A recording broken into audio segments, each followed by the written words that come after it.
Hi అండి, chicken curry అండి. Chicken ఎవరైనా సరే ఓ 2-3 గంటలైనా ఉప్పు కారం పసుపు వేసి ఉంచుకుంటే సాఫ్ట్గా ఉంటుంది పీసు. నేనైతే నైటే తెచ్చి ఉప్పు కారం పసుపు వేసి ఫ్రిడ్జ్లో పెట్టుకున్నాను.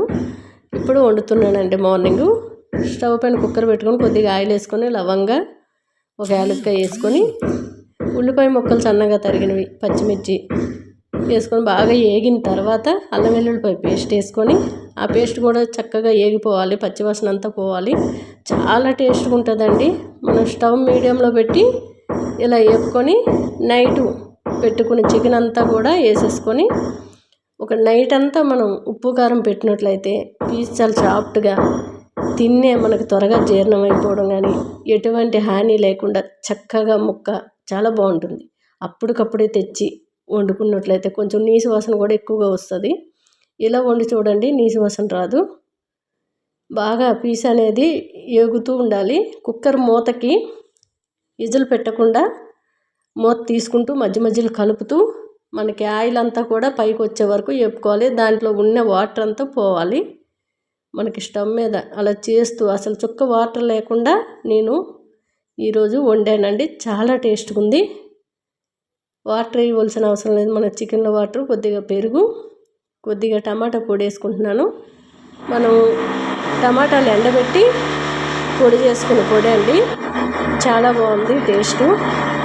ఎవరికైనా టమాటా పొడి స్టోర్ చేసుకోవాలనుకుంటే నా ఛానల్లో ఆ వీడియో పెట్టాను, చూసి పొడి స్టోర్ చేసుకోండి.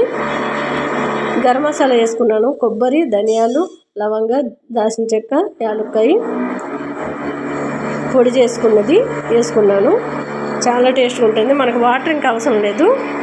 పైన కొత్తిమీర పుదీనా వేసుకొని కొద్దిగా మూత పెట్టి ఓ 3 విజిల్ వచ్చే వరకు కుక్ చేసుకోవాలి. ఎందుకంటే ఇప్పుడు చికెను మాకైతే కాస్త గట్టిగానే వస్తుంది ఇక్కడ, అందుకనే నేను 3 విజిల్ వరకే పెట్టుకున్నాను.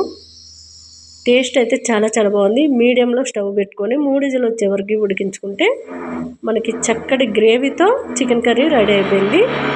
చూసారు కదా, గ్రేవీ కూడా ఉంది.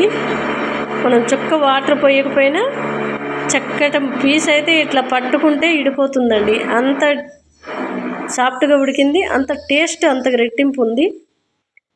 ఎవరైనా సింపుల్గా ఈజీగా వండుకోవాలంటే ఇంతకు మించిన చికెన్ ఎవ్వరూ అంత టేస్ట్ చేయలేరు. అంత బాగుందండి. పీస్ అయితే సాఫ్ట్గా మనకి కుక్కర్లోనే కాదు తపేల్లో అయినా ఇలాగే వండుకోండి, చాలా బాగుంటుంది. చూసారు కదా, టేస్ట్ అయితే అదిరిపోయిందండి. నచ్చితే ట్రై చేయండి.